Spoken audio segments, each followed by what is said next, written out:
আসসালামু আলাইকুম ফ্রেন্ডস, আর একটি নতুন ভিডিও দেখার জন্য সবাইকে ওয়েলকাম করে নিচ্ছি। তো আজ আমি বানাবো সাবুদানার পাঁপড় খুবই সহজ উপায়ে। আপনারা একবার দেখলেই বানিয়ে নিতে পারবেন, আর এই পাঁপড়টি আপনারা সারা বছর বানিয়ে সংরক্ষণ করতে পারবেন।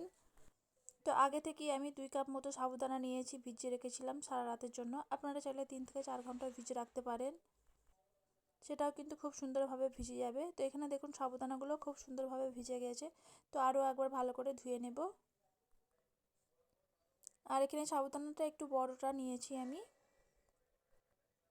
তো এবারে একটা দেখুন কড়াই নিয়েছি, তার মধ্যে আমি সাবুদানাটা দিয়ে দেব, আর সাথে দিয়ে দেবো 1 থেকে 1.5 গ্লাস মতো পানি।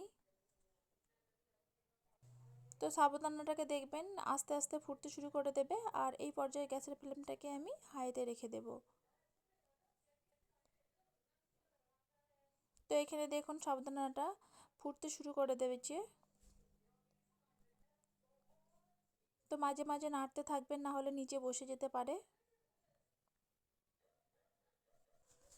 তো অনেকে তো অনেক রকমভাবে পাঁপড় তৈরি করেছেন। তো সাবুদানার পাঁপড় যারা এখনও অবধি করেননি, একবার হলেও বাড়িতে ট্রাই করতে পারেন। আর এই পাঁপড়টা ভীষণ মজার একটি পাঁপড়, আর মুখে দেবেন মিলিয়ে যাবে। যেমন মুচমুচে হবে তেমন খেতেও সুন্দর হবে, আর ছোট থেকে বড় সকলেই দেখবেন চেয়ে খাবে। তো এখানে সাবুদানাটার আস্তে একটু কালারটা চেঞ্জ হয়ে গেছে, আর সাথে দিয়ে দিলাম লবণ 1/2 চা চামচ মতো, আর এখানে দিয়ে দিচ্ছি কাঁচা জিরা। আপনারা চাইলে আজওয়াইনটাও দিতে পারেন। তো এই দুটি উপকরণ দেবার পরে খুব ভালো করে মিশিয়ে নেব। তো সাবুদানাটা আর একটু গাঢ় করে নেব, খুব বেশি পাতলা রাখবেন না। সাবুদানাটা দেখবেন একটু গাঢ় হয়ে আসবে, তখন গ্যাসের ফ্লেমটাকে অফ করে দিতে হবে। তো এখনও সাবুদানাটা আমি 2 থেকে 3 মিনিট মতো জাল করে নেব।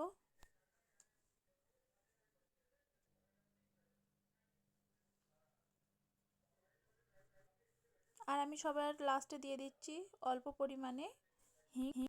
হিংটা দিলে পাঁপড়ের স্বাদটা দেখবেন আরও বেশি আসে। তো হিংটা দেওয়ার পরে খুব ভালো করে মিশিয়ে নিচ্ছি, আর এখানে আমি গ্যাসটা এবারে অফ করে দেব। আর বেশি জাল করব না, তাহলে দেখবেন সাবুদানাটা ঠান্ডা হয়ে যাওয়ার পরে আর একটু ঘন হয়ে যাবে।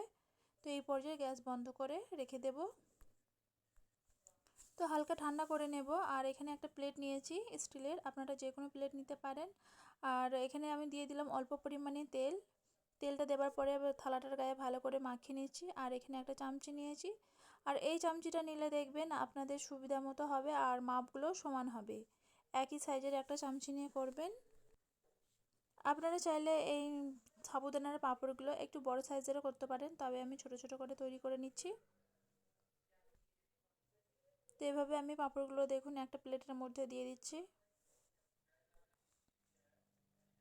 তো এই পাঁপড়টা বানানো খুবই সহজ, কোনো ভাপানো ঝামেলা ছাড়াই আপনারা তৈরি করে নিতে পারবেন। একেবারে পারফেক্ট বাইরের মতো পাঁপড়, খেতে ভীষণই মজার একটি পাঁপড়। তো আর একটা প্লেটে আমি করে নিচ্ছি, করে শুকর দিয়ে দেবো। এটা 1 দিন মতো সময় লেগেছে। তো এখানে দেখুন পাঁপড়গুলো খুব সুন্দরভাবে শুকিয়ে গেছে। তো চলুন একটা ভেজে দেখিয়ে দিচ্ছি।